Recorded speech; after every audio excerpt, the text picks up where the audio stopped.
Bonjour et nous voilà. Veuillez nous excuser pour cet imprévu technique, mais ça arrive. Donc je vais juste recommencer.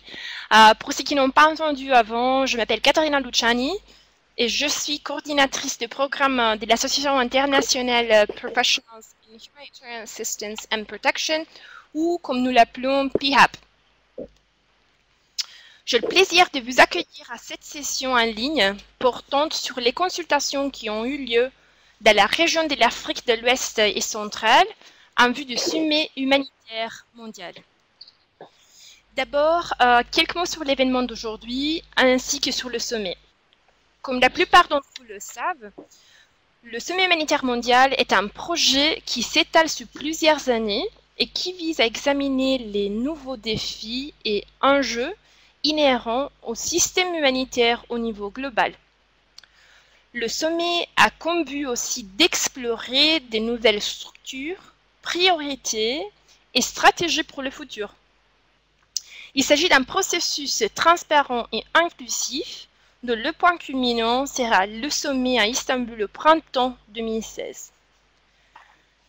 En préparation du sommet, pendant les prochaines 2 années, 8 événements régionaux divisés en 4 domaines thématiques d'importance sont organisés avec le but de collecter des réflexions et suggestions de l'ensemble des acteurs concernés. Par conséquent, c'est très important pour nous de PHAP qu'une partie de ces suggestions vient des individus engagés dans l'assistance et dans la protection humanitaire en tant que professionnels expérimentés plutôt que dans leur rôle institutionnel. Chez PHAP, nous sommes heureux de collaborer avec l'équipe du Sommet mondial et d'autres partenaires et d'aider dans la collecte des réflexions et suggestions à travers des événements à la fois sur place, comme c'était déjà le cas en avril à Dakar, et plus tard cette année en Afrique orientale, ou en ligne. Donc l'événement d'aujourd'hui est une opportunité pour en savoir plus sur les résultats des consultations régionales de l'Afrique occidentale et centrale qui ont eu lieu le 19-20 juin à Abidjan, en Côte d'Ivoire. J'ai le plaisir de souhaiter la bienvenue aux 3 panélistes d'aujourd'hui, qui sont Madame Allegra Bayoki, chef de l'Office régional de l'OCHA pour l'Afrique occidentale et centrale, Madame Anaïs Lafitte, représentante régionale des Actions contre la faim pour l'Afrique occidentale, et Madame Liliane Bitton, représentante régionale de ICVA pour l'Afrique occidentale. Avant de donner la parole à Madame Bayoki, nous sommes heureux de vous informer que l'événement d'aujourd'hui sera sous-titré en français et en anglais. Tout au long de l'événement, vous pourrez sélectionner la langue que vous préférez pour les sous-titres en utilisant le menu déroulant. Pour des motifs de rapidité, la traduction des sous-titres est générée par Google Translate. Veuillez donc nous excuser pour les fautes ou inexactitudes qui pourraient apparaître sous vos écrans. Vous pouvez toujours poser des questions à travers le chat en ligne. Mais vu le temps limité à notre disposition aujourd'hui, notre équipe ici à Genève fera une sélection des questions à poser à notre panéliste. Je laisse maintenant la parole à Madame Bayoki qui nous fera un compte rendu de ce qui passait aux consultations régionales à Abidjan. Allegra, à vous la parole. Donc, comme Caterina l'a dit, je suis la chef du bureau de OCHA pour l'Afrique de l'Ouest, Afrique centrale. Donc, on a été un peu le comité, on a géré un peu l'organisation de cette consultation régionale. Et comme Caterina l'a dit, donc il y en aura 8 et ça c'était la première. Donc, je pense que c'est important de souligner aussi que l'Afrique de l'Ouest et l'Afrique donc a eu l'occasion d'avoir la première consultation régionale pour ce qui est dans le processus du World Humanitarian Summit. Peut-être, bon, la première slide qu'on va voir, c'est le calendrier. Peut-être pour commencer, je voulais juste prendre 1 minute pour expliquer le processus qui nous a amené à Abidjan. Je pense que c'est important de comprendre qu'Abidjan, en effet, c'était déjà l'aboutissement d'un processus régional. Donc, c'était pas vraiment le début pour la région. Et donc, vous voyez là-bas, il y a un calendrier qui nous montre, j'espère que vous pouvez tous voir qu'on a commencé bien à l'avance. La consultation était en juin, Mais déjà, au début de l'année, on a établi un comité de pilotage qui nous a aidés à gérer tout ce qui était organisationnel, mais aussi substantiel, tout ce qui était les décisions à prendre par rapport à quels allont être les sujets à discuter. Et je souligne ça et surtout la participation. Pourquoi dans ce comité de pilotage, on a eu la participation très active de 2 pays hôtes, donc la Côte d'Ivoire et la République démocratique du Congo, mais aussi la CEDEAO, la CAC, on a eu l'Union africaine et de collègues qui ont représenté un peu tout le stakeholder groups. Donc, on a eu les représentants des ONG, donc Anaïs et Lilian, qui étaient 2 membres du comité de pilotage. On a eu aussi des représentants des ONG nationales. Et on a M. Mamadou Ndiaye qui est en ligne avec nous, qui représente OFADEC. On a eu aussi quelques organisations des Nations Unies. Donc, on a essayé d'établir un comité de pilotage assez représentatif. La deuxième chose qu'on a essayé de faire, c'est de consulter tous les groupes intéressés. Et donc, on a commencé avec des consultations dans la région, donc la région de l'Afrique de l'Ouest et de l'Afrique centrale. Et donc, juste pour vous donner un exemple, on a eu des consultations avec la CAC à Yaoundé, la CEDEAO à Ouagadougou. Nos collègues de l'OFADEC nous ont aidés avec une consultation des ONG nationales au Tchad et une consultation des sociétés civiles à Dakar. On a eu aussi des consultations qui ont été menées à niveau national et la Côte d'Ivoire est un bon exemple. Donc, le système des Nations Unies avec le gouvernement, on a mis en place tout un processus de consultation nationale qui leur a permis d'organiser une position conjointe qui a été discutée et présentée à Abidjan. Donc, vraiment un processus qu'on a essayé d'être le plus consultatif possible. Une des grands focus dans la préparation à Abidjan a été la consultation avec les populations affectées. Donc, du début, tout le monde a souligné l'importance de consulter avec les populations eux-mêmes, et qui n'est pas toujours facile. Et souvent, on le dit que c'est très important, mais on oublie de le faire. Donc, cette fois, on a essayé de mettre en place tout un processus de consultation qui est passé à travers de grassroots consultations. Donc, on a fait plusieurs visites de terrain pour mener des conversations au niveau communautaire. Donc, vous voyez la photo. Et on a fait aussi des interviews individuelles qui ont été aussi capturées en film et après partagées à Abidjan.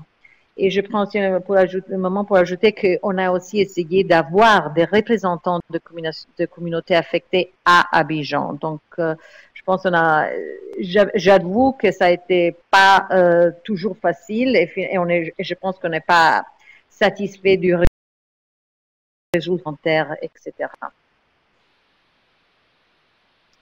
On a aussi mené une enquête et une consultation en ligne. Donc, l'enquête était sous forme de survey qui a été partagée avec les acteurs humanitaires de la région. Les consultations en ligne étaient disponibles sur la plateforme du World Humanitarian Summit. Et de 2 consultations, on a eu plus de 1500 répondants de la région, mais aussi du siège, du siège des organisations. Donc, ça a été assez élargi. Et j'ai juste voulu capturer dans cette slide une word map qui vous donne une idée de quels étaient les thèmes les plus importants, les thèmes récurrents, les priorités qui sont sorties de cette enquête et consultation en ligne. Dernière consultation préparative ou étape préparatoire a été un concours sur l'innovation. Comme vous le savez, l'innovation est un des thèmes du sommet, mais c'est aussi une question transversale. Et tout de suite, on s'est posé la question de mieux savoir quelles étaient quelle innovation on avait dans notre région. Je pense que tout le monde était plus au courant d'un ou 2 projets, mais on n'avait pas vraiment une idée de l'entendu de l'innovation dans notre région. Donc, on a pensé à un concours et je pense que c'est intéressant qu'on a eu plus d'une trentaine de propositions et on a terminé par identifier identifié 3 gagnantes, si vous voulez, qui ont eu la possibilité de participer à la consultation à Abidjan et présenter leur projet. Donc ici, vous voyez, on a eu un projet sur la bilharzia, un projet sur le cash et un projet pour la purification de l'eau. Et donc, ça nous a aidé aussi de mener une discussion autour de l'innovation et des approches innovatrices dans la région. Pour arriver à Abidjan, donc, comme je le dis, ça, c'était toutes les activités qu'on a menées en préparation d'Abidjan. Abidjan, Catherine l'a dit, c'était 19-20 juin. On a eu plus de 200 participants, tous les 24 pays de la région représentés, mais avec aussi plusieurs acteurs qui nous ont joints d'ailleurs. Les participants étaient représentés, ces différents groupes, vous voyez ici, donc comme je dis, les populations affectées, les organisations régionales, les gouvernements, donc chaque gouvernement de la région a participé avec 2 représentants, des ONG nationales et internationales, des organisations de la société civile, les Nations Unies, secteur privé, académie, etc. Pendant les 2 jours, on a discuté les 4 thèmes à travers des panels d'experts et on a après travaillé. Donc, on a vraiment utilisé cette consultation pour travailler en groupe sur tous les 4 thèmes, mais aussi toutes les sous-questions qui ont été identifiées. Donc, comme je mets ici, on a eu 20 groupes de travail. Chaque groupe qui devait sortir au moins 5 recommandations. Donc, vous pouvez imaginer combien de recommandations sont sorties de l'événement. Quels sont les résultats? Je sais que ça, c'est vraiment la question clé de cette consultation régionale. Et selon moi, les résultats que j'ai essayé de capturer ici, c'est avant tout la conversation. Je pense que la même question a été posée à Madame Amos dans le dernier webinaire. Et elle a répondu que le fait qu'il y a eu cette conversation a été déjà un résultat important. Donc, l'idée d'avoir dans une salle ces 2 régions représentées par tout type d'acteurs et avec la possibilité d'échanger autour de 4 thèmes, je pense que ça, c'était peut-être le premier résultat. Et le fait qu'ils ont pu échanger les connaissances, les expériences, mais aussi établir des liens. Donc, on a vu vraiment beaucoup de networking, si vous voulez, dans cette salle. Le deuxième résultat, je pense, c'est l'identification des problématiques spécifiques à la région. On a commencé avec 4 thèmes. On a essayé d'affiner l'analyse à travers de pré-consultations, mais c'est vraiment à Abidjan où on a pu mise à point ces problématiques par rapport à notre région, à les crises qu'on a vécues et qu'on vit ici dans l'Afrique de l'Ouest et l'Afrique centrale. La chronicité des crises, l'insécurité alimentaire, les conflits, etc., etc. En termes de solutions et de recommandations, je pense qu'on a pu identifier des solutions qui peuvent être mises en place immédiatement. Donc, il y a eu des solutions ponctuelles qui ont été identifiées et pour lesquelles on a vraiment l'espoir qu'on aura leur implémentation de tout de suite. Il y a eu évidemment aussi un deuxième niveau de recommandations qui touche tous ceux qui sont les problématiques globales, les problématiques de financement, d'accès humanitaire, etc., etc., qui ont besoin du changement à un niveau global et qui vont être vraiment le focus de la discussion à Istanbul. Donc, je trouve qu'on a pu vraiment entamer 2 processus de mise en œuvre des recommandations immédiates pour la fin. On a demandé à tout participant de prendre des engagements et on a demandé que ce soit des engagements individuels ou même à niveau organisationnel. Et je vous assure que c'était vraiment très intéressant et encourageant d'écouter des représentants de gouvernement, des ONG, en plénière nous dire qu'une fois rentrés chez eux, ils allaient entamer un processus national, organiser une consultation, discuter avec leur ministère, etc., etc. Quelques exemples plus concrets des recommandations et j'espère que vous avez pu consulter le sommaire de conclusion qui a déjà été distribué. et on espère prochainement pouvoir sortir aussi le rapport complet de la consultation. Donc, j'ai souligné ici quelques exemples concrets. Établissement de cadre juridique à niveau national pour l'action humanitaire. Donc, la discussion, c'était que souvent, c'est pas très clair qui est responsable pour quoi à niveau national. Donc, l'engagement du gouvernement d'essayer de revoir le système de réponse et prévention. Et pour s'assurer qu'il y a une clarté de responsabilité, de financement, etc. Lié à ça, la discussion de la création des agences nationales. C'est un processus qui est déjà en cours au sein de la CEDEAO, le Model Agency. Donc, c'est quel type de structure est mieux placé pour gérer la réponse aux crises.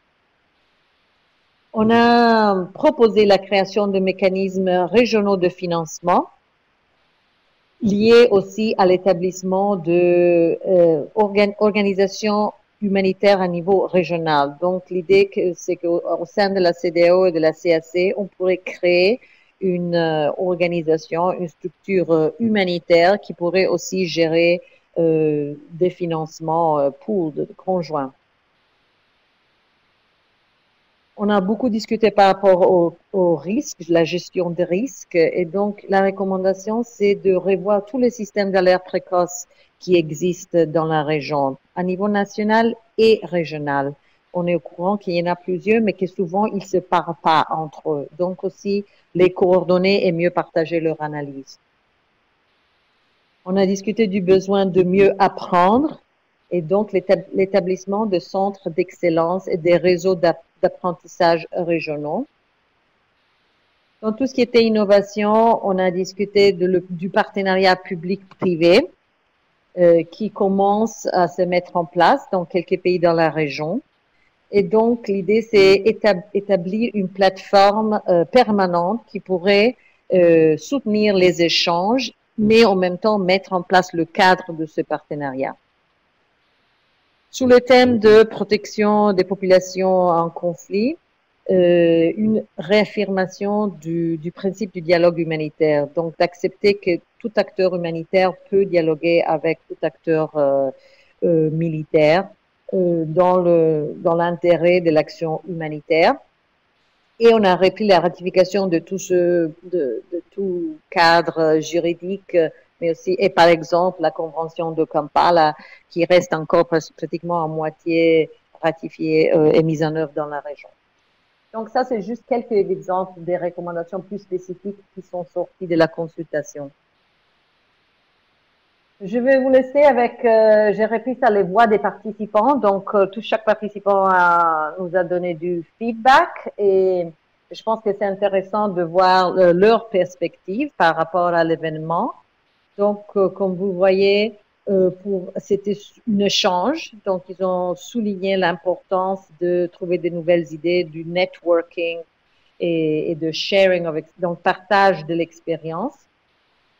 Il y a aussi eu pas mal de participants qui ont appris, les niveaux de connaissances étaient très différents dans la salle et donc je pense que ça a été une bonne opportunité aussi pour mieux comprendre les choses.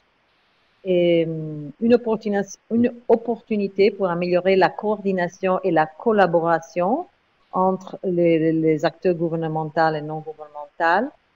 Et donc, je conclue avec le dernier qui est un riche partage d'expériences et des défis humanitaires. Donc, c'était vraiment ça, l'identification des problèmes et entamer un processus d'identification des solutions. Pour terminer, en route vers Istanbul.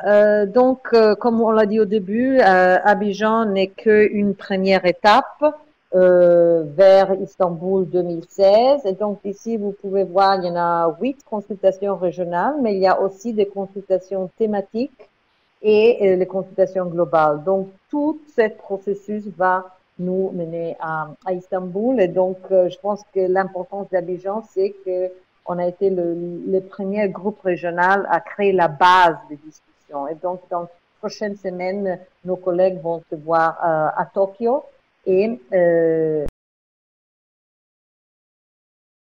questions. Merci beaucoup. Merci Alekra pour cet aperçu du processus menant en consultation régionale ainsi que des résultats des consultations régionales d'Abidjan. Je voudrais maintenant poser une question à Anaïs et à Liliane. Donc peut-être je vais d'abord demander à Liliane de répondre et après à Anaïs. Est-ce que vous pouvez dire quelles étaient vos attentes avant les consultations et vos impressions après avoir participé à l'événement à Abidjan? Liliane, je vous laisse la parole. Oui, Catherine, merci. J'ai vu quelques commentaires dans le chat sur la langue. Vous voulez qu'on continue en français ou qu'on passe en anglais? Juste pour... apparemment, la traduction en anglais a l'air d'être retardée. Donc, si vous voulez, je peux passer en anglais. Non? Ok. En français. Après on va voir. D'accord, ok. Écoutez, moi j'avais deux attentes. La première, c'était effectivement de participer à un processus et d'avoir un espace pendant la consultation à Abidjan pour avoir des discussions ouvertes et des discussions franches sur un certain nombre d'enjeux qui nous concernent tous, et d'arriver à la fois à trouver des lignes de partage, mais aussi à potentiellement être en désaccord sur un certain nombre de points. Effectivement, ce qui intéressait peu de monde, c'était d'avoir un énième processus consultatif où on ne poserait pas un certain nombre d'enjeux. Il y a des interprétations et des points de vue, des positionnements très différents, hein, parfois d'acteur à acteur, sur les questions d'efficacité humanitaire, sur les questions de financement humanitaire, sur les questions de redevabilité. Je vois d'ailleurs des commentaires sur le chat qui sont assez symptomatiques de tout ça. Et une deuxième attente, c'était d'avoir des messages forts qui puissent sortir de la consultation, qui soient ou pas des recommandations abouties, qui pouvaient l'être, mais qui pouvaient aussi être des recommandations pour des prochaines étapes. Et globalement, ces attentes, elles ont été remplies. Je crois que mes impressions, c'est celle d'un processus dynamique, assez positif. Le morceau d'un puzzle qui est en train de se construire, qui va culminer à Istanbul. Voilà, ceci étant dit, je retiendrai peut-être deux, trois points qui, à mon avis, méritent pas mal une attention pour les prochaines consultations et pour les participants qu'on a ici. La première, c'est qu'il faut absolument que dans les consultations, notamment dans la consultation régionale, il y a un équilibre entre les différents représentants des différents groupes d'acteurs. Et là, j'ai trouvé que la participation des ONG aurait peut-être pu être un petit peu plus forte. Elle a été bonne, mais étant donné que les ONG, à l'heure actuelle, c'est vrai qu'elles constituent quand même les plus gros fournisseurs de services humanitaires, pour le dire assez rapidement. J'aurais trouvé intéressant que ce soit peut-être renforcé, et je pense que pour les prochaines consultations, il faut vraiment s'en assurer. Et la deuxième chose, c'est que c'était un assez grand défi de réunir pendant 2 jours sur des thèmes aussi vastes que ceux de l'efficacité humanitaire ou de l'innovation, 200 participants qui viennent d'horizons très divers. Et je crois qu'effectivement, comme l'a dit Allegra, le niveau des participants était parfois inégal, le niveau de préparation aussi, même s'il y a des matériaux qui avaient été envoyés à l'avance. Et du coup, on a sorti beaucoup de choses des consultations. Mais je pense que si on avait pu faire en sorte que les participants arrivent peut-être mieux préparés, par exemple, on aurait pu passer moins de temps sur les constats et peut-être travailler un peu plus en profondeur sur les recommandations et sur la suite. Ce qu'on va faire maintenant de toute façon, mais je pense que c'était assez important. Et puis, on aura peut-être le temps d'en parler un peu après dans le chat. Je pense qu'il y a un certain nombre d'enjeux de fond qui ont été posés. Et qui sont absolument essentiels, et je suis très contente qu'ils aient été posés. Et parmi eux, je retiendrai notamment peut-être 3-4 enjeux. Le premier, c'est les principes humanitaires. Quand on dit qu'on a réitéré notre engagement pour le dialogue, c'est aussi qu'on a réitéré notre engagement en faveur d'une action qui se base sur les principes humanitaires, pas seulement dans les situations de conflit, mais quelque chose qui soit vraiment intrinsèque à l'action humanitaire. Ça me semble extrêmement important. Il y a un deuxième message assez fort qui était sur les financements humanitaires et sur le fait que l'architecture actuelle et les systèmes de financement actuels doivent être une partie de la solution et pas une partie du problème. Et qu'à l'heure actuelle, il y a peut-être des enjeux et des choses, vraiment un espace d'amélioration là qui est assez grand. La redevabilité, on a un système qui est très très redevable envers les bailleurs, très redevable envers soi-même, peut-être moins ou moins systématiquement redevable envers les populations affectées et les communautés locales. Donc ça, c'est aussi quelque chose qu'on a réitéré et qu'il faut très concrètement traduire en action. Et deux derniers points, je pense qu'à l'heure actuelle, un des constats aussi, c'est que le système humanitaire manque d'acteurs qui soient rapidement, efficacement opérationnels dans les terrains les plus difficiles, auprès des populations qui en ont le plus besoin. C'était un consensus assez large. Donc l'idée, c'est vraiment qu'est-ce qu'on peut créer comme mécanisme qui permettent d'avoir plus d'acteurs capables de répondre sur le terrain rapidement, efficacement. Ça, c'était assez important. Voilà, bon, il y avait d'autres points, mais je retiens ceux-là et j'en retiens aussi d'autres. On peut revenir dessus pendant la discussion. Voilà, merci. Merci beaucoup Anaïs. Et je vais laisser la parole maintenant à Liliane. Oui, bonjour, c'est Liliane Bétong. Vous m'entendez? Oui, Liliane, on t'entend. Oui, voilà. Alors, je réponds directement à la question au niveau des attentes, qui était vraiment que, pour moi, il y avait quelque chose d'impératif. C'était d'avoir des discussions très franches sur les enjeux humanitaires.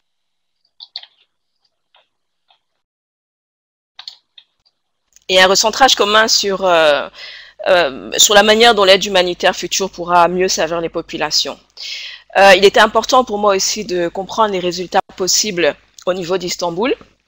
Important de voir finalement tous ces acteurs ensemble, de voir comment est-ce qu'ils pourraient réussir à discuter, essayer d'identifier les points de convergence, essayer d'identifier les divergences, et voilà, essayer de savoir très concrètement ce qui pourrait ressortir d'Istanbul. Après l'événement, il y a effectivement eu des discussions très intéressantes, des discussions très franches. Il y a eu un processus participatif, ça a été inclusif, il y a eu de bonnes idées. Mais bon, pour l'instant, je pense qu'il y a beaucoup à construire. Donc voilà, c'était un très bon début. Mais bon, beaucoup à construire et c'est la suite qui pourra nous le dire. Merci beaucoup Liliane. J'aurais maintenant une question pour tous nos panélistes. Alors, en vue du sommet de 2016, justement, selon vous, quel devrait être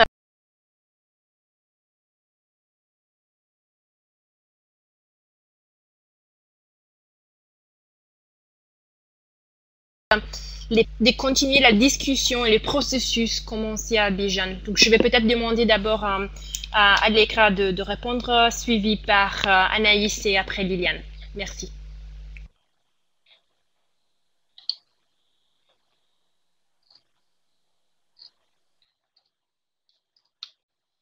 On est encore dans le processus de vraiment analyser et mieux comprendre toutes les conclusions. Donc, j'avoue qu'on est encore dans un stade où on est en train de revoir tout le travail qui a été fait. Donc, comme je l'ai dit, 200 participants, 20 groupes de travail. Il y a beaucoup de matériel qui est sorti et qu'on doit revoir pour trouver toutes ces actions concrètes qui ont été identifiées.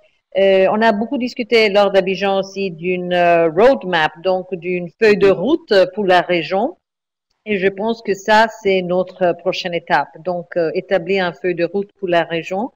Les comités de pilotage que je mentionnais au début restent en place. Donc, on a on a l'engagement de tous ces participants de rester en place jusqu'à Istanbul.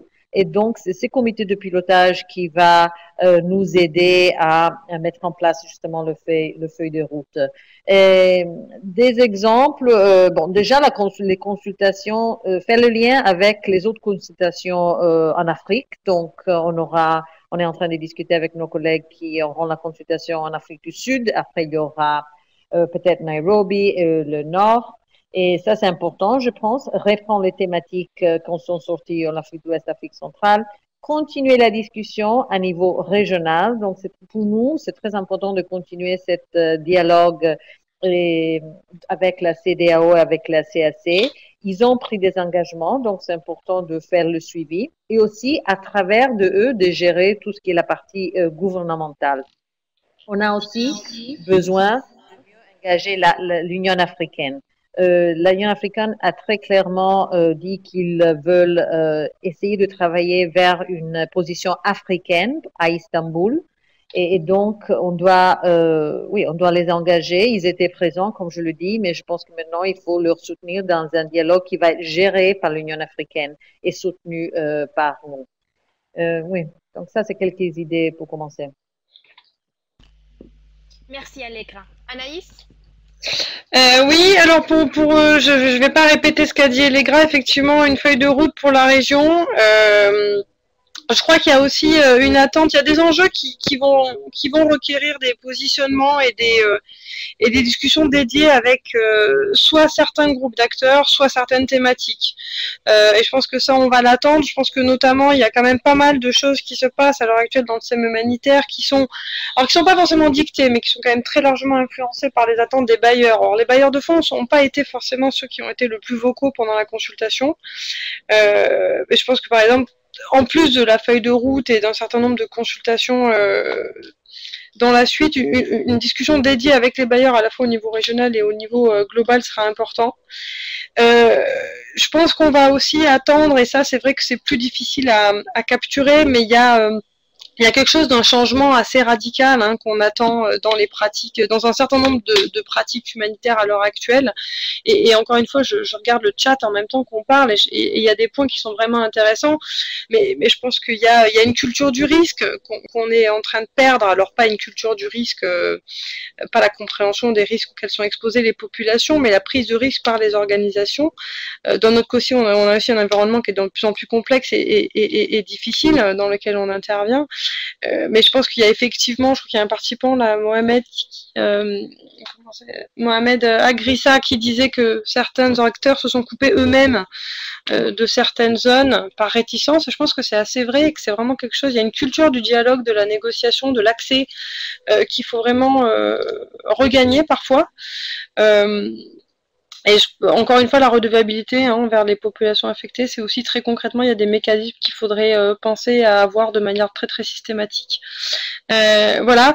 Je pense que ce que j'attends aussi là comme prochaines étapes, c'est que nous, en tant qu'entité régionale, ce comité régional, on puisse, comme on le fait là, mais aussi par écrit et sous d'autres médias, rassembler ces leçons apprises pour que les prochaines consultations régionales puissent bâtir là-dessus, puissent s'en inspirer.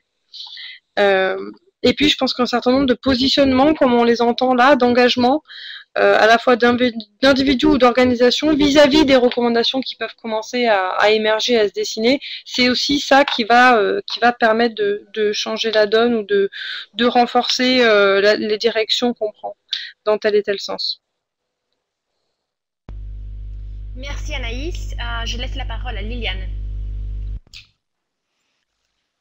Oui, au-delà de tout ce qu'on dit à la fois Anaïs et Allegra, j'espère vraiment que la suite, ce sont des discussions ouvertes. Il y a eu pas mal de questions, assez peu diplomatiques, assez peu débattues, qui sont ressorties lors des échanges, parfois bilatéraux, parfois en plénière. Et j'espère vraiment qu'il y aura l'espace pour le faire et pour en discuter.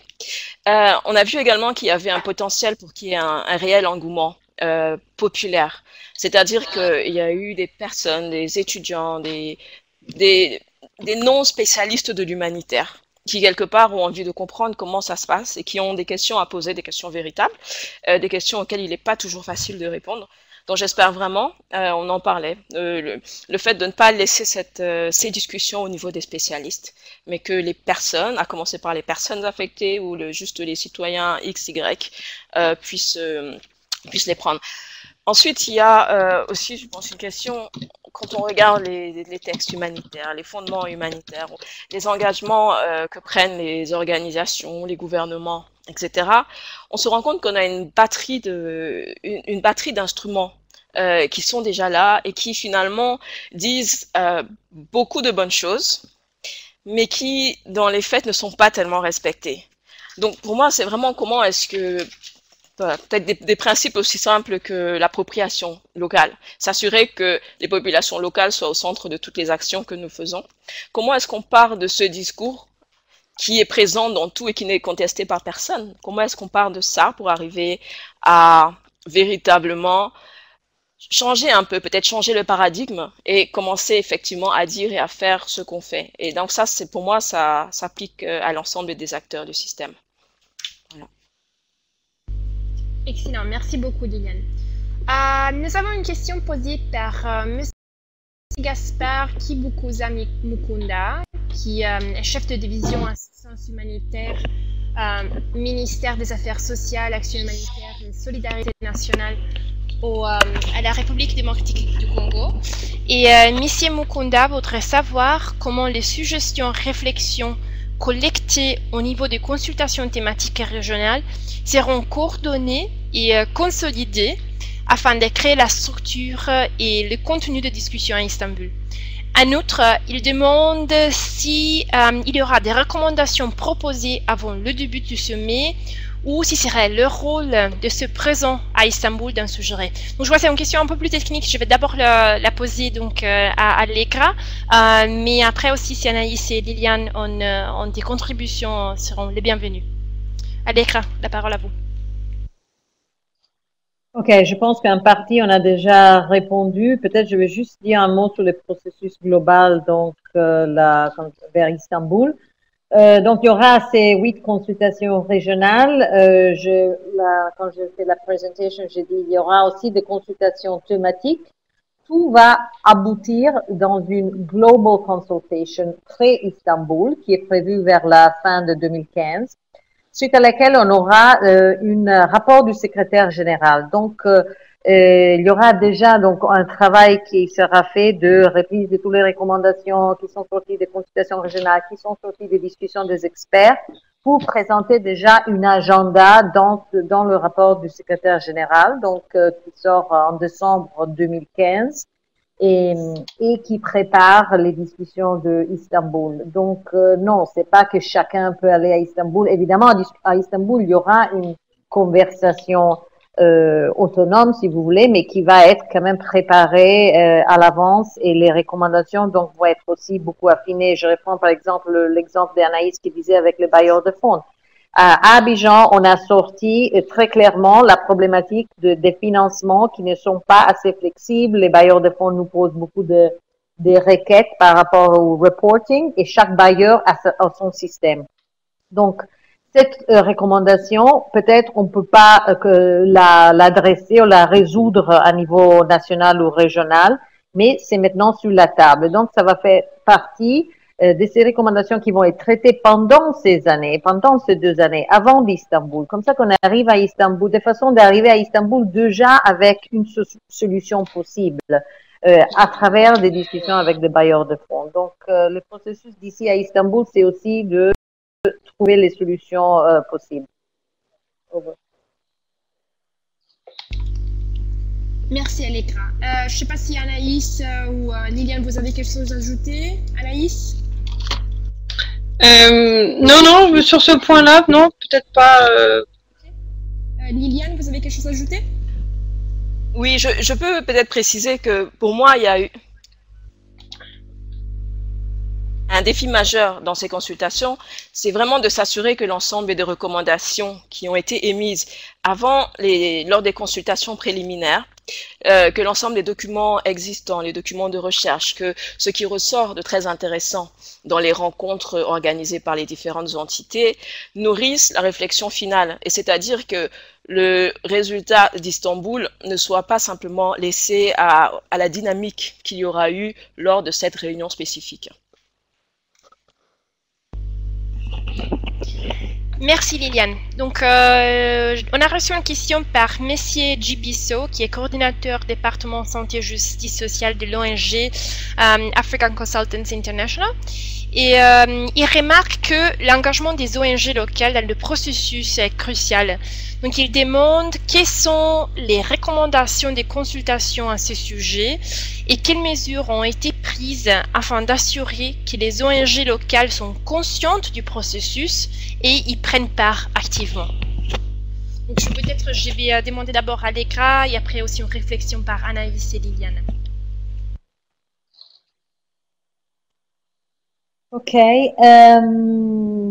Oui, déjà je suis d'accord avec le remarque. L'engagement des ONG locales était crucial et estimé crucial. Je peux dire ce qu'on a essayé de faire. Donc, comme je l'ai dit au début, dans le comité de pilotage, il est aussi en ligne.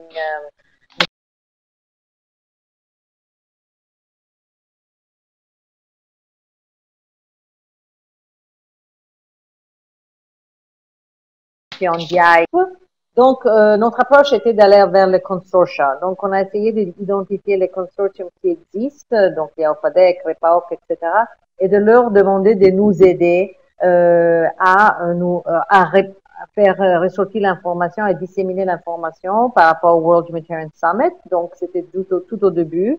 Après, de s'assurer qu'ils peuvent participer aux consultations en ligne, qu'ils peuvent aussi faire l'enquête, donc répondre à l'enquête. Et on a aussi mené cette consultation, on a soutenu cette consultation qui s'est tenue au Tchad, qui a vu les ONG, qui a vu des représentants des ONG nationales de l'Afrique de l'Ouest et de l'Afrique centrale. Et ils ont aussi, je pense, sorti un document, une position. Et évidemment, c'était un groupe de représentatifs. On ne peut pas penser d'avoir touché tous les ONG nationales. Donc, c'est un peu ça aussi où on espère que la suite pourra nous aider. J'ai parlé des consultations nationales. Donc, une des choses qu'on voudrait essayer de poursuivre, c'est maintenant de reprendre la discussion autour de 4 thèmes et l'amener à niveau national. Donc, on a déjà eu l'exemple de la Côte d'Ivoire. On a eu des engagements à Abidjan par rapport à ça. Et je pense que c'est à travers des consultations nationales où on pourra vraiment engager les ONG nationales. Merci Allegra. Anaïs, un commentaire?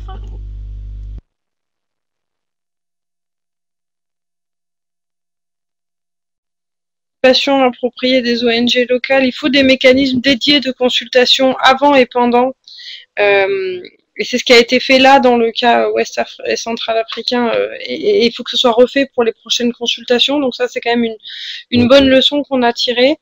Effectivement, on n'a sûrement pas réussi à toutes les atteindre et à toutes les mobiliser, mais on a de manière dédiée organisé une consultation avec ce groupe d'acteurs. Je pense aussi qu'il y a tout un travail de liaison avec les voix locales que peuvent faire les autres acteurs qui seront présents pendant les consultations. Ça, c'est très important. Moi, je recommanderais très concrètement que les prochaines consultations aient au moins un tiers des participants qui soient d'ONG. Et là, je vais peut-être mettre les pieds dans le plat, mais je pense que c'est très important d'avoir des ONG nationales, mais aussi des ONG internationales.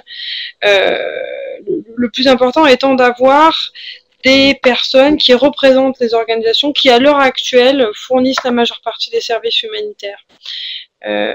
Et je pense qu'il faut aussi, certes, être très très attentif à avoir la participation des ONG nationales, mais comme on a pu le dire d'ailleurs pendant Abidjan, ne pas non plus idéaliser les choses.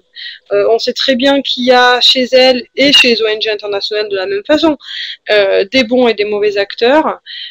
Donc on veut les consulter, on veut les avoir, tout comme on veut avoir une action humanitaire qui soit infiniment plus peut-être respectueuse, ancrée dans les dans un travail avec les structures locales, mais il faut aussi qu'on puisse toujours garder en tête le pourquoi de ça et revenir un peu à ce défaut actuel du système, en tout cas à quelque chose qui peut être largement parfait, qui est d'avoir un accès direct aux personnes et aux zones qui en ont le plus besoin, et de bâtir une action qui soit à la fois efficace et durable, hein, le grand challenge, sans forcément que ce soit tel ou tel type d'acteur, même si effectivement c'est quand même les ONG locales qui sont les mieux placées.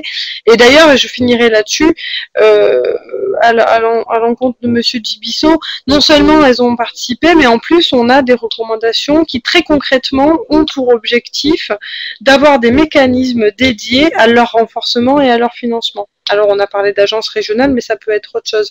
Mais si vous voulez, on a fait le constat qu'à l'heure actuelle, il y a un certain nombre de mécanismes qui n'existent pas ou peu dans le monde de l'humanitaire, qui permettent de les faire monter en puissance, et on aimerait que ça change. Merci Anaïs. Liliane, vous avez un commentaire aussi? Oui, je vais peut-être rebondir sur les recommandations. Il faut savoir que tout au long de cette rencontre et dans l'ensemble des groupes de travail qu'il y a pu y avoir, la question de remettre les acteurs locaux, d'abord les populations, les acteurs locaux en première ligne est ressortie. Et donc directement, parmi les recommandations sorties, il y a notamment aussi les questions d'une action humanitaire assez spécifique au contexte, le fait que les financements humanitaires soient plus flexibles, notamment pour s'adapter aux organisations locales. Et quelque chose que j'ai trouvé assez fort et qui est fortement ressorti de cette réunion, c'est le fait que les ONG elles-mêmes, les ONG nationales, locales, elles-mêmes se sont rendues compte que si elles veulent pouvoir intervenir, si elles veulent pouvoir être plus présentes sur la scène, elles-mêmes vont devoir prendre leur voix, prendre leur place, la reconnaissance qu'elles vont devoir renforcer leur capacité lorsque elles les ont valorisé leur savoir-faire, c'est-à-dire ne pas simplement être cantonnées à ce qu'elles ne savent pas faire ou ce qu'elles sont perçues comme ne sachant pas faire. Également, une tendance qui est ressortie lors de cette consultation était cette envie de contribuer à l'édifice de la pensée humanitaire, en documentant notamment les approches spécifiques ou les spécificités ou les forces que ces organisations elles-mêmes pensaient avoir. Voilà. Merci Liliane. La question qui suit se réfère à la différence entre le défi au niveau national et régional. Donc on a eu cette question posée par Trivigno David de la Colombie qui demande à quel point les problématiques spécifiques de chaque pays sont incluses dans les discussions qui ont eu au niveau régional. Donc, par exemple, est-ce que les spécificités du contexte de la crise en République centrafricaine ont été prises en compte lors de la formulation des recommandations pour la région entière? Donc, à nouveau, je demande d'abord à Allegra peut-être de nous répondre et après commenter par Anaïs et Liliane. Merci. Oui, je dirais oui. Pourquoi toute discussion à Abidjan a été basée sur les expériences qu'on a des crises nationales et régionales. Pourquoi dans cette région, on a pas mal de crises qui sont de nature régionale. Donc, on a la crise d'insécurité alimentaire qui touche le Sahel, la Centrafrique qui touche tous les pays autour, le Nigeria, etc. Donc, c'est peut-être une distinction un peu artificielle de crise nationale, crise internationale dans la région. Mais oui, absolument. Donc, les discussions étaient basées sur la réalité. Les recommandations, forcément, sont devenues générales. Et donc, comme je l'ai dit, c'est à travers les étapes qui vont suivre où on pourra essayer de mettre en place des recommandations selon pays. Donc, l'exemple de l'agence modèle, ça s'applique à des pays plutôt qu'à des autres. Il y a des pays qui ont déjà cette agence model agency, one model agency, etc., etc.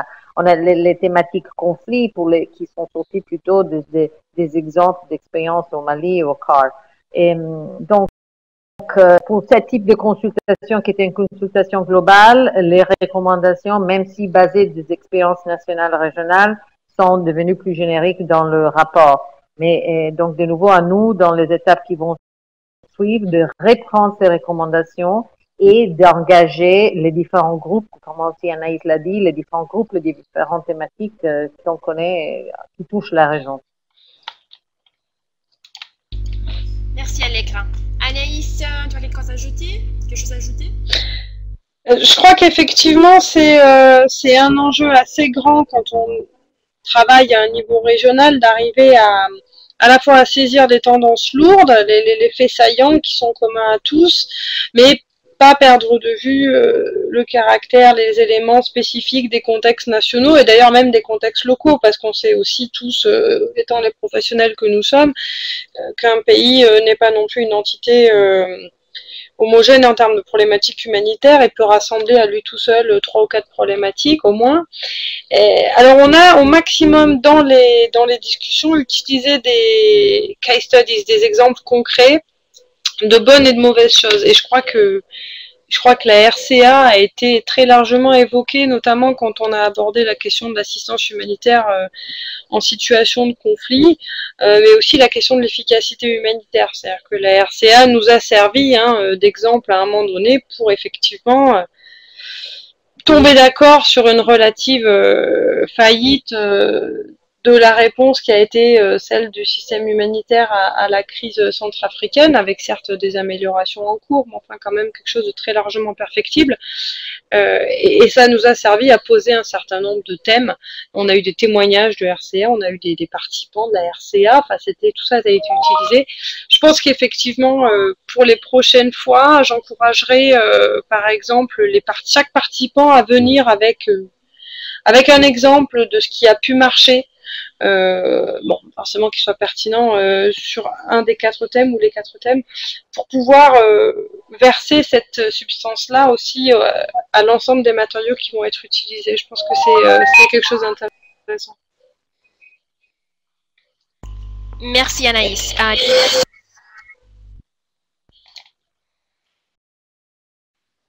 Rien à ajouter de mon côté. Merci Liliane. Je vais donc procéder avec la dernière question pour tous les 3 panélistes. Donc, les consultations, comme Allegra a mentionné au début, les consultations régionales qui ont eu lieu le mois passé à Abidjan étaient effectivement les toutes premières consultations régionales dans le processus du sommet humanitaire mondial. Donc, quelles sont vos recommandations pour les consultations régionales qui auront lieu dans notre région du monde au cours du prochain mois? Qu'est-ce que vous suggérez qu'on peut faire mieux dans les autres régions du monde? Qui sont les lessons learned dans certains sens? Allegra et après Anaïs et Liliane. Merci. Bon, je pense qu'Anaïs a déjà ressorti quelques lessons learned. Je suis tout à fait d'accord. Je pense s'assurer d'avoir les participants doivent être vraiment les bons. Donc, dans une région comme l'Afrique de l'Ouest, l'Afrique centrale, il y a 24 pays qui ont été représentés par 200 personnes. Donc, qui était dans la salle, ça a été peut-être oui, prendre vraiment s'assurer qu'on a les bonnes personnes dans la salle. Donc, le principe de représentation, donc aussi de quotas entre les différents groupes. Et je pense, c'est important. Je dirais investir dans les pré-consultations. Nous, on n'a pas eu beaucoup de temps entre du début à juin. Et pour les autres, ils ont évidemment tous plus de temps que nous. Donc, je pense que c'est très important de mener ces consultations préalables, pas seulement par groupe, comme nous on l'a fait, mais aussi par thème. Et le but, c'est vraiment d'arriver à Abidjan, je pense qu'Anaïs l'a dit, avec déjà une analyse qui a été faite et donc utiliser le temps ensemble vraiment pour se focaliser sur les solutions. Donc, je pense qu'on a dû prendre le temps à Abidjan pour se mettre d'accord sur l'analyse des problèmes. Ça aurait été pu faire à l'avance et être à Abidjan pour discuter des solutions. Et oui, et après, je pense que c'est important pour toutes les consultations régionales de comprendre qu'il y a 2 types de résultats, comme nous, on a essayé de faire, on va essayer de le faire. Donc, il y a tous les résultats qui va être une contribution à le processus vers Istanbul, mais aussi que les consultations doivent amener du changement dans la région, tout de suite. Donc, on ne peut pas dire on s'est vu à Abidjan et on se revoit à Istanbul. Donc, il y a une responsabilité de la part des organisateurs, évidemment, de s'assurer qu'il y aura des solutions mises en place tout de suite, dès que possible. Merci Allegra. Anaïs, quelque chose d'autre à ajouter? Écoute, en prêchant pour ma propre paroisse, je répéterai simplement l'idée qu'il faut que les ONG soient très présentes et qu'elles soient bien préparées. Là, pour l'instant, c'est un processus qui n'est pas vraiment sur le radar de beaucoup de participants, beaucoup d'organisations. C'est la première fois, finalement, que le système humanitaire se dote d'une consultation de ce genre. Je crois qu'Abidjan a été l'occasion pour un certain nombre d'acteurs de comprendre l'importance des discussions qu'on avait là, qui vont, à mon avis, très fortement influencer un certain nombre de décisions qui, après, vont tous nous affecter. Donc, je répéterai ça. Je suis tout à fait d'accord avec les points que Allegra a mis en exergue. Et je rajouterai aussi qu'il faut absolument utiliser les processus de pré-consultation, de pré-sommet régional, on va dire, pour déconstruire déconstruire les thèmes qui, quand on les aborde, peuvent être très très larges. Innovation, efficacité humanitaire. Bon, il faut les déconstruire, il faut les contextualiser, et c'est là qu'on va commencer à retrouver vraiment les points d'accord et les points de désaccord, et à très concrètement comprendre si notre problème c'est par exemple sur le risque dans le Sahel, si c'est l'alerte précoce ou si c'est l'action rapide, parce que finalement on dit souvent que c'est l'alerte précoce, mais non, on a un problème de cohérence des systèmes d'alerte précoce. Certes, il faut mieux les intégrer, rationaliser, etc., développer l'alerte précoce multirisque, ok. Mais le problème fondamental qu'on a, c'est le gap qu'il y a entre l'alerte précoce et l'action rapide. On continue à avoir des signaux très forts, mais une action qui parfois, enfin souvent, est assez tardive. Donc ça, c'est quelque chose d'assez particulier. On le retrouvera peut-être dans d'autres régions, mais ça a été identifié assez tôt. Voilà, donc je pense que les pré-consultations sont l'occasion comme ça de retenir pour chaque thème 3-4 enjeux particuliers à la région sur lesquels on veut que les participants se penchent et ébauchent des pistes de travail et des recommandations. Merci Anaïs. Liliane?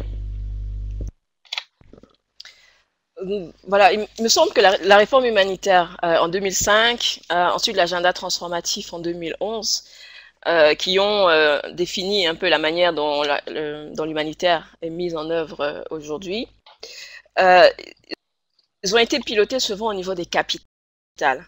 Et alors, il n'y a pas eu un processus réellement participatif.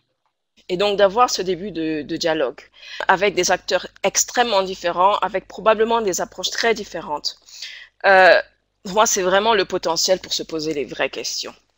Donc, c'est vraiment encourager toutes les régions, tous ceux qui vont prendre part aux réunions, aux discussions en ligne, aux réunions, à ne pas hésiter à poser les questions, les questions qu'on se pose et qu'on n'ose pas nécessairement aborder, à se poser la question d'est-ce qu'on est réellement efficace et qu'est-ce que ce serait d'être efficace? Qu'est-ce que ce serait une aide réellement efficace? Redevabilité, c'est un terme, mais qu'est-ce que c'est vraiment être redevable? Donc oui, il y a ce potentiel pour se poser les vraies questions, et il y a beaucoup au sein des ONG, mais je l'ai vu au sein de l'ensemble des acteurs, le sentiment que ce processus reste très abstrait. C'est effectivement encore abstrait, mais il est important de s'impliquer pour comprendre, et puis surtout pour s'approprier la chose et se rendre compte qu'on peut essayer de déterminer les directions dans lesquelles nous pourrons aller dans le futur.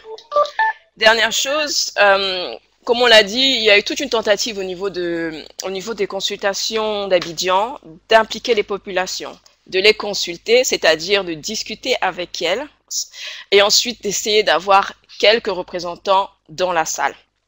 Alors, je pense que nous sommes tous d'accord pour dire que nous n'avons pas réussi à réellement amener les populations au sein les personnes affectées au sein des discussions. Donc, j'espère vraiment que l'ensemble des régions, les régions qui organiseront les prochaines réunions pourront trouver le moyen de les impliquer.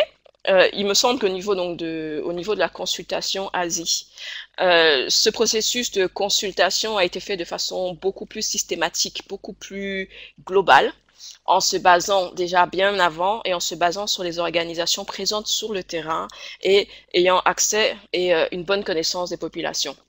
Donc voilà, pour moi, une très grosse recommandation, c'est s'assurer que l'ensemble des acteurs arrivent préparés de la même manière et en mesure de comprendre les grands enjeux et de définir aussi les directions. Merci. Merci beaucoup, Liliane. Nous avons reçu beaucoup de questions et commentaires, mais malheureusement, le temps à notre disposition a écoulé. Donc, avant de terminer, j'ai le plaisir d'annoncer que PHAP facilitera la diffusion et la discussion en ligne en temps réel lors des consultations régionales pour le Nord et le Sud-Est asiatique qui auront lieu à Tokyo, au Japon, le 23 et le 24 juillet. Plus de détails seront communiqués par email. Pour conclure, je souhaite remercier nos panélistes. Donc, merci Allegra, merci Anaïs et merci Liliane pour votre contribution aujourd'hui. Je souhaite aussi remercier vous toutes et vous tous pour votre engagement, vous les participants. Je remercie aussi toute notre équipe ici chez PHAP et l'équipe du Sommet mondial à New York. Pour des plus amples informations sur le sommet humanitaire mondial, sur les résultats des consultations régionales, sur les prochains événements en ligne et sur place, rendez-vous sur le site www.worldhumanitariansummit.org et vous pouvez aussi joindre la conversation sur Twitter en utilisant le hashtag WHSummit.